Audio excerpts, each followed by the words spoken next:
పిల్లారా, ప్రభువైన యేసుక్రీస్తు నామములో మీ అందరికీ నా హృదయపూర్వక వందనాలు తెలియజేస్తున్నాను. ఈ విధంగా మరలా దేవుని వాక్యాన్ని అందించడానికి దేవుడిచ్చిన మంచి అవకాశాన్ని బట్టి ప్రభువును స్తుతిస్తూ ఆయన నామాన్ని గణపరుచుకుందాం. ఇవి చివరి దినాలు, అంచె దినాలు, ప్రభు వచ్చే దినాలు.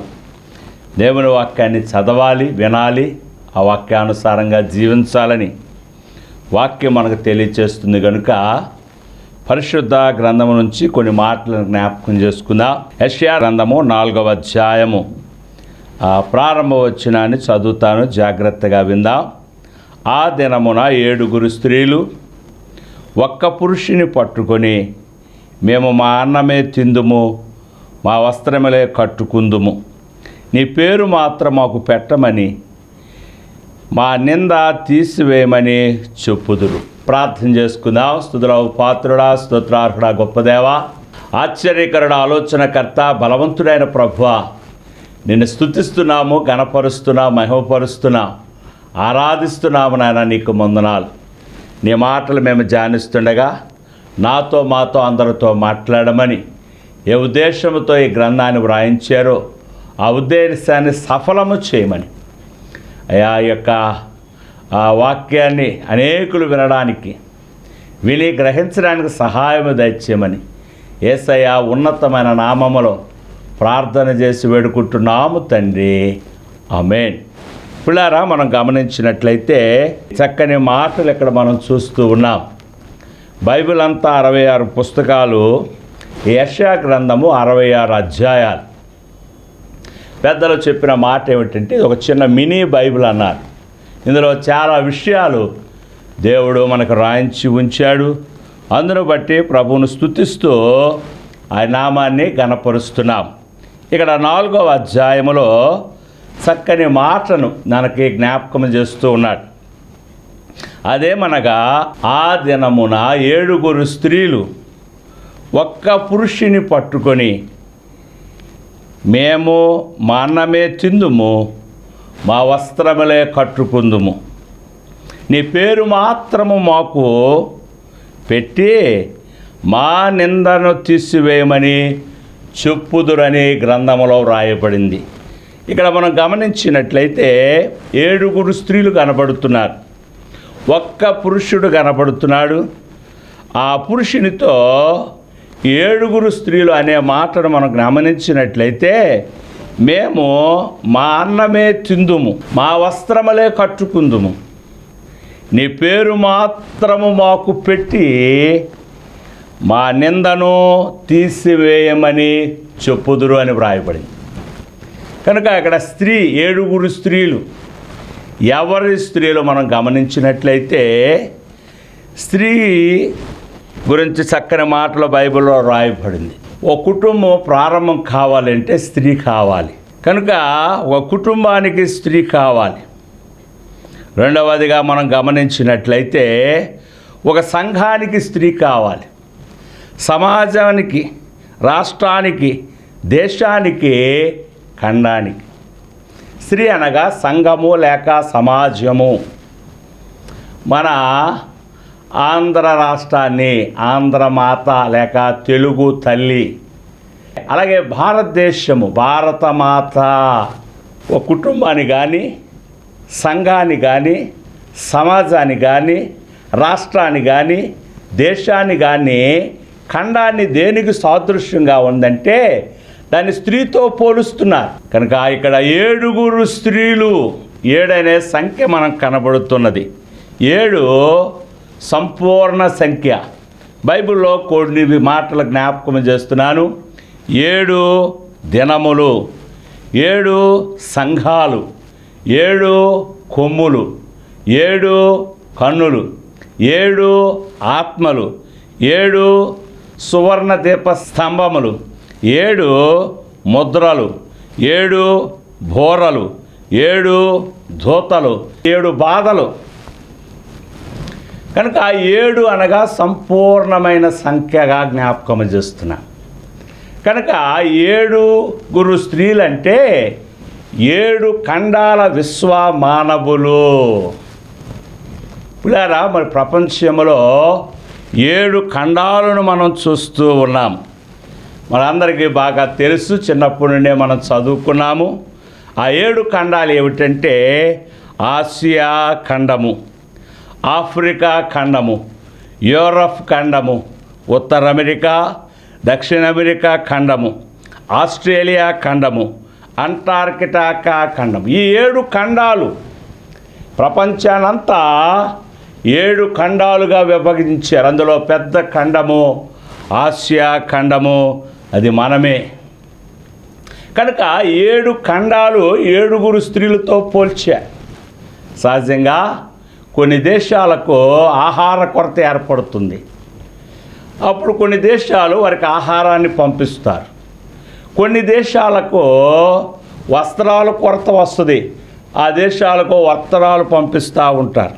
ఇక్కడ మనం గమనించినట్లయితే ఒక దేశానికి ఒక దేశం, ఒక ఖండానికి ఒక ఖండాన్ని సహాయం చేస్తూ ఉంటారు. అది అన్నమే కావచ్చు, వస్త్రాలే కావచ్చు, మరి బాంబులే కావచ్చు, ఏదైనా ఒక దేశానికి ఇంకో దేశానికి సహాయము చేస్తూ ఉంటారు. ఇప్పుడు ప్రస్తుత రోజుల్లో మనం గమనించినట్లయితే ఏ ఖండములో కూడా ఆహార కొరత లేదు. ఒకప్పుడు ఆఫ్రికా దేశంలో ఆహారపు కొరత ఉండేది. మరికొన్ని దేశాల్లో వస్త్రముల కొరత ఉండేది. కానీ ఇప్పుడు ఉన్న పరిస్థితుల్లో ఆ కొరతలన్నీ తీరిపోయి అన్ని దేశాలు సమృద్ధిగానే ఉన్నాయి, అన్ని ఖండాలు సమృద్ధిగానే ఉన్నాయి.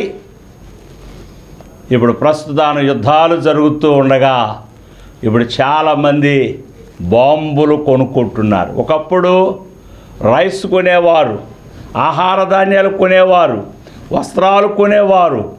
ఇప్పుడు దేశాలు బాంబులు కొనుక్కుంటున్నాయి. ఆ స్థాయికి ఎదిగింది. ఇప్పుడు ఈ 7 ఖండాల్లో ఉన్న 7 స్త్రీలు లేక 7 ఖండాల్లో ఉన్న ప్రజలు, నాయకులు వారికి ఏం కావాలని కోరుకుంటున్నారంటే ఒక్కడే పురుషుడు కావాలని కోరుకుంటున్నాడు. ఒక్కడే పురుషుడు కావాలి. వాళ్ళకి ఒక మాట అంటున్నారు, మా అన్నం మాకుంది, మా ధాన్యాలు మాకున్నాయి, మా పంటలు మాకున్నాయి, మా వస్త్రాలు మాకున్నాయి, మాకు కావలసినవన్నీ మాకున్నాయి, కానీ మాకు ఒక పురుషుడు లేడు. ఎవరి ఒక్క పురుషుడు? ఇప్పుడు అలా మనం గమనించినట్లయితే ఒక పురుషుడు కావాలి. ప్రపంచానికి సరిపడే నాయకుడు కావాలి. ప్రపంచానికి సరిపడే దేవుడు కావాలి. ఎవరా దేవుడు? చాలా దేశాలలో చాలామంది దేవుళ్ళు మనకు కనబడుతున్నారు. చాలా దేవుళ్ళని చాలామంది ఆరాధిస్తున్నారు, కానీ వారి వలన తృప్తి లేనట్లుగా మనం చూస్తూ ఉన్నాం. ఈరోజు యెషయా మహాభక్తుడు, యెషయా మహాప్రవక్త ద్వారా ఇక్కడ మన కొన్ని విషయాలు దేవుడు బయలుపరుస్తూ ఉన్నాడు.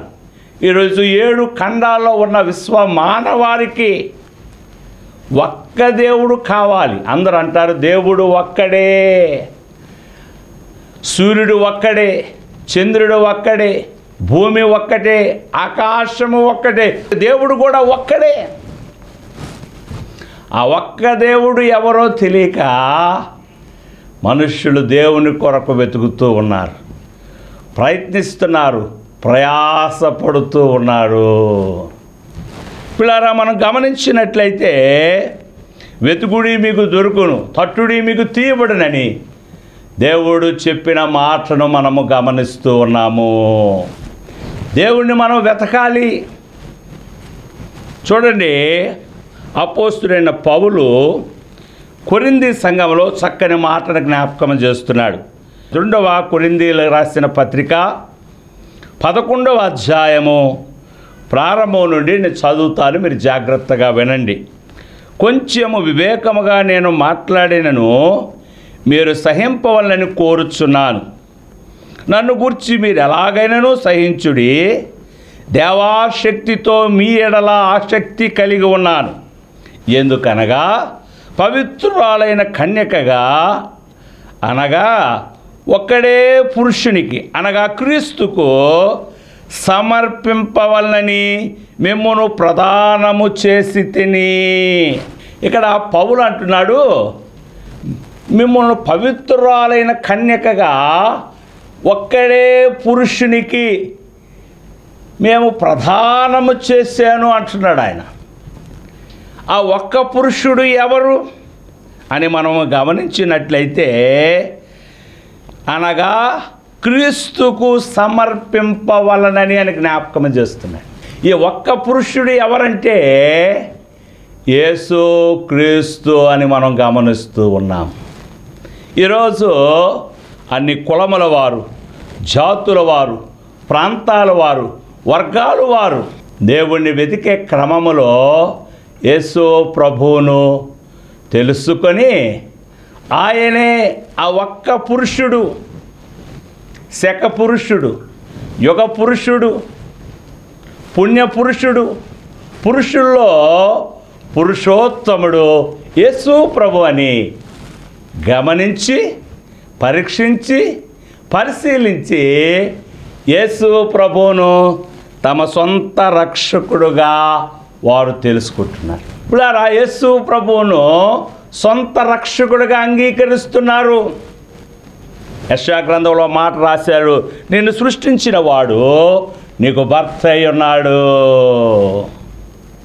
కనుక ఇక్కడ మనం గమనించినట్లయితే 7 స్త్రీలు అనగా 7 ఖండాలలో ఉన్న ఈ 7 స్త్రీలు, ఆసియా స్త్రీ, ఆఫ్రికా స్త్రీ, యూరప్ స్త్రీ, ఉత్తర అమెరికా స్త్రీ, దక్షిణ అమెరికా స్త్రీ, ఆస్ట్రేలియా స్త్రీ, అంటార్కిటా స్త్రీ, 7 ఖండాలు, 7 స్త్రీలు, ఒక్కడే పురుషుడైన అనగా క్రీస్తు దగ్గరకు రాబోతూ ఉన్నారు. యేసు ప్రభు అని దేవుడని తెలుసుకొనబోతున్నారు.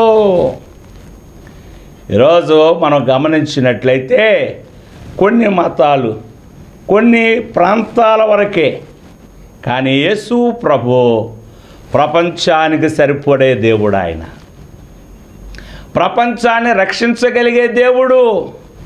ఆయన ఒక మాట అంటున్నాడు, భూదిగంత నివాసులారా నా వైపు చూచి మీరు రక్షణ పొందండి అని జ్ఞాపకం చేస్తున్నారు. ఈరోజు సహాయం కోసం, రక్షణ కోసము, కాపుదల కోసము అనేక దేశాలు, అనేక ఖండాలు ఒక నాయకుని కోసం ఎదురు చూస్తూ ఉన్నాయి, ఒక దేవస్థం కోసం ఎదురు చూస్తూ ఉన్నాయి. ప్రస్తుత పరిస్థితుల్లో అమెరికా అగ్రరాజ్యముగా ఉన్నది. అన్ని విషయాలలో అది మొదటి స్థానములో ఉండి ప్రపంచాన్ని శాసించే స్థితిలో ఉంది.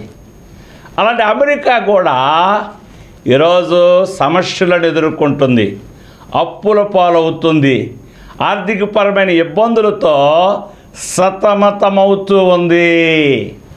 ప్రథమ స్థానం కోసం అనేక దేశాలు పోటీ పడుతున్నట్లుగా మనం చూస్తూ ఉన్నాం. ఈ యొక్క మాటల్లో చాలా మర్మము ఉన్నట్లుగా మనము గమనిస్తూ ఉన్నాం. ఈ మాట మా తండ్రి గారు బిషప్ రైట్ రెవరెండ్ సంగీతరావయ్య గారు మాకు అనేక సందర్భాలలో ఈ మాటను వివరిస్తూ ఉండేవారు, ఈ మాటను బోధిస్తూ ఉండేవారు.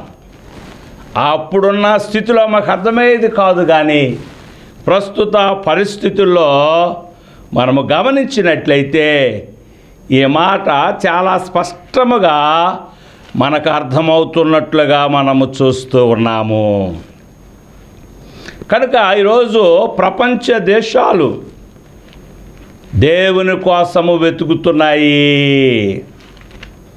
నిజమైన దేవుని కోసము ప్రయత్నిస్తూ ఉన్నాయి, పరీక్షిస్తూ ఉన్నాయి, పరిశీలన చేస్తూ ఉంది. ఆ పరిశీలనలో మనం గమనించినట్లయితే యేసు ప్రభువే నిజమైన దేవుడిగా వారికి కనబడుతున్నట్లుగా చూస్తూ ఉన్నాం.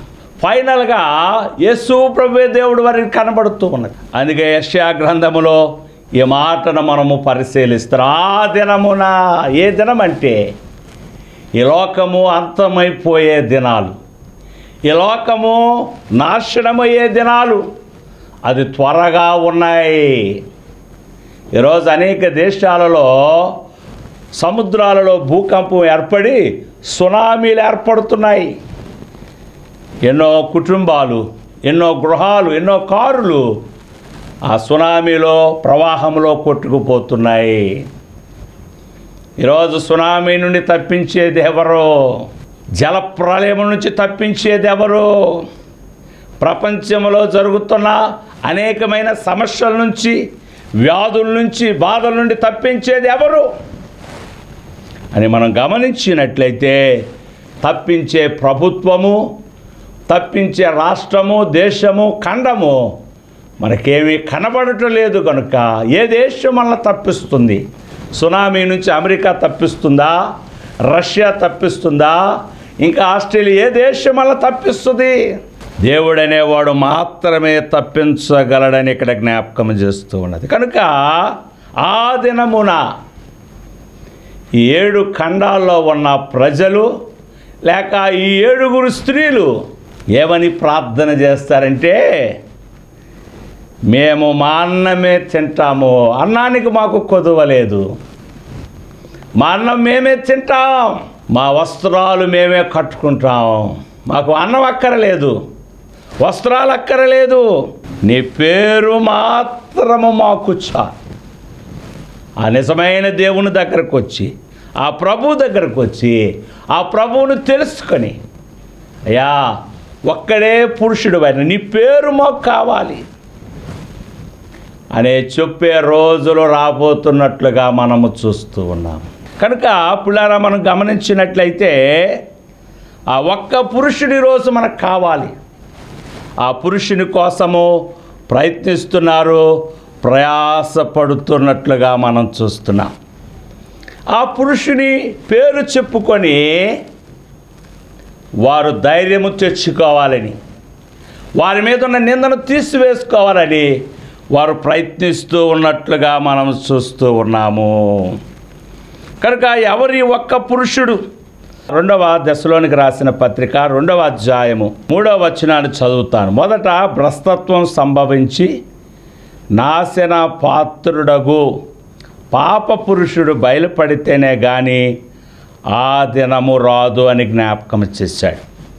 ఇక్కడ మనం గమనించినట్లయితే ఒక్కడే పురుషుడు, ఆ పురుషుడు మనల్ని తప్పిస్తాడని, మన మీద ఉన్న నిందను తొలగిస్తాడని ఇక్కడ 7 ఖండాల స్త్రీలు ప్రార్థన చేస్తున్నట్లుగా చూస్తున్నాం. కనుక బైబిల్లో 3 పురుషులను గురించి వ్రాయబడి ఉన్నది.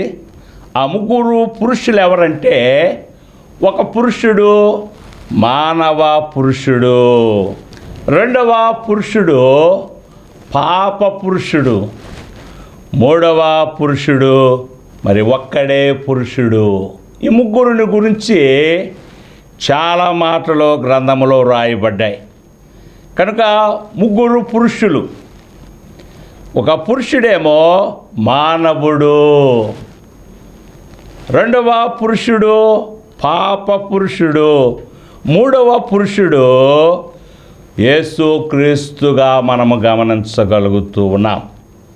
కనుక ఇక్కడ మనం గమనించినట్లయితే 7 స్త్రీలు ఒక్క పురుషుని పట్టుకొని, మా అన్నం మేమే తింటాం, మా వస్త్రాలు మేమే కట్టుకుంటాం, నీ పేరు మాత్రం ఒక చాలని ఆ చెప్పే రోజుల్లో ఉన్నాము. ఈ సందర్భముగా దైవ సేవకులు చక్కని పాట రాశారు. ఆ పాటను పాడుతాను, దయచేసి మీరు గమనించండి.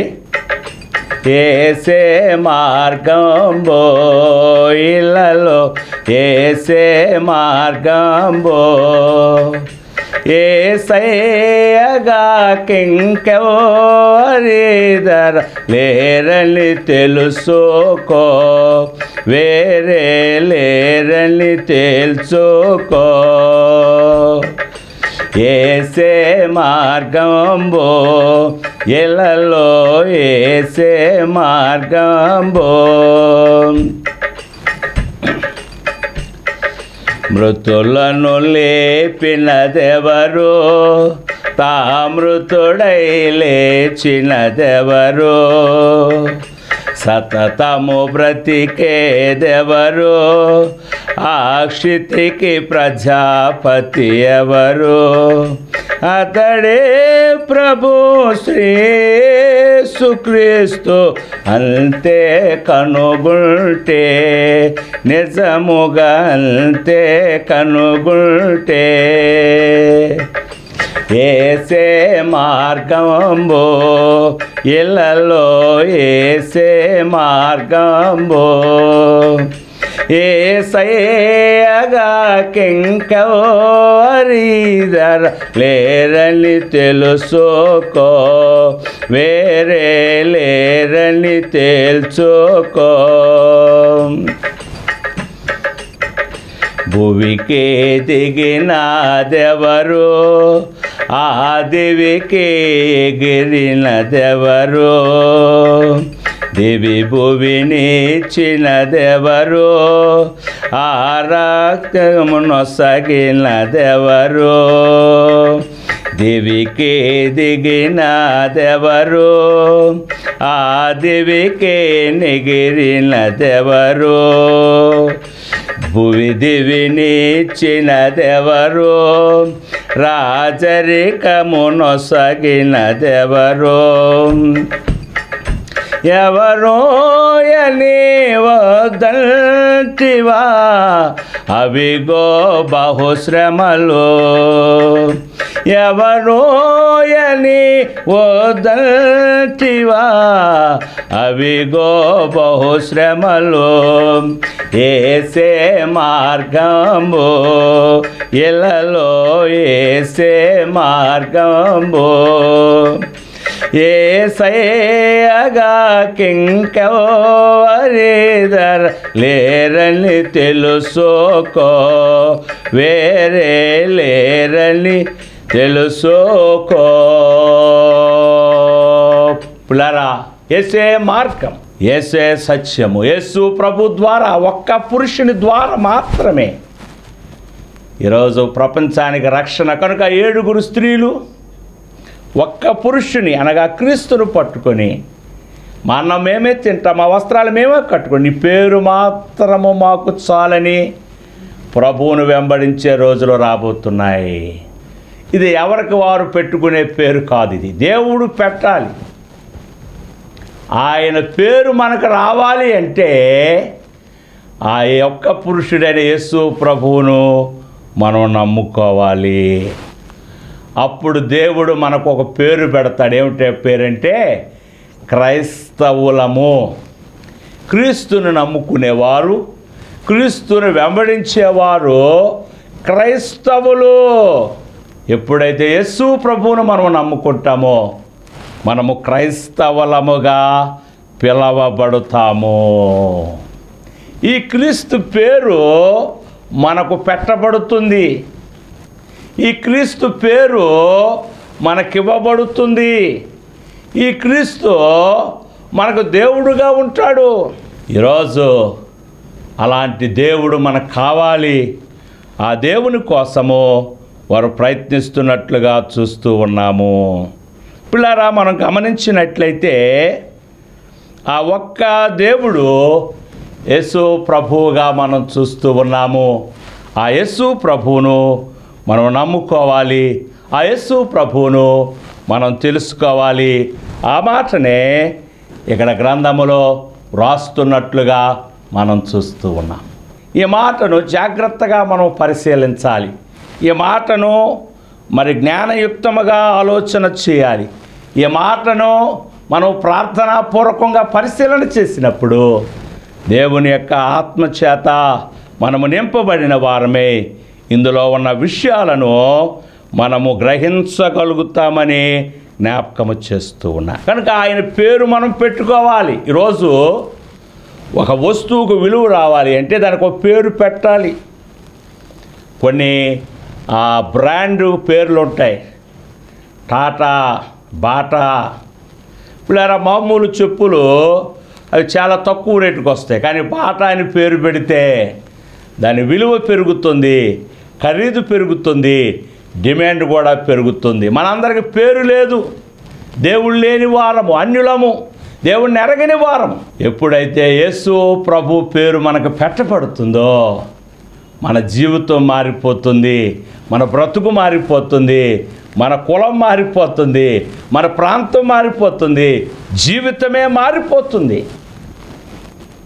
పూర్వం అన్నం లేక దేవుణ్ణి నమ్ముకునేవారు, వస్త్రాలు లేక దేవుణ్ణి నమ్ముకున్నారు. కానీ ఈరోజు దేవుడు వస్త్రాలు ఇచ్చాడు, అన్నం ఇచ్చాడు, అన్నీ ఇచ్చాడు. ఒక్క పేరు కావాలి. ఆ పేరు ఇచ్చేవాడే దేవుడు, ఆయనే యేసు ప్రభు. ఆ యేసు ప్రభువును మనం నమ్ముకొని ఆయన మార్గంలో ముందుకు సాగిపోయే భాగ్యము దేవుడు మనందరికీ అనుగ్రహించునుగాక. ప్రార్థన చేసుకుందాము. స్తుతులకు పాత్రుడా, స్తోత్రార్హుడా, గొప్ప దేవా, ఆశ్చర్యకరుడా, ఆలోచనకర్త, బలవంతుడైన ప్రభువా, నిన్ను స్తుతిస్తున్నాము, ఘనపరుస్తున్నాము, మహిమపరుస్తున్నాము, ఆరాధిస్తున్నాము. నాయన నీ మాటలు మేము ధ్యానిస్తుండగా నాతో మాతో అందరితో మాట్లాడమని యేసయ్య శ్రేష్ఠ నామములో ప్రార్థిస్తున్నాము తండ్రి. ఆమేన్. మన ప్రభువైన యేసుక్రీస్తు కృప, దేవుని సహాయము, పరిశుద్ధాత్మ తోడు మనందరికి తోడుగా ఉండి నడిపించునుగాక. ఆమేన్.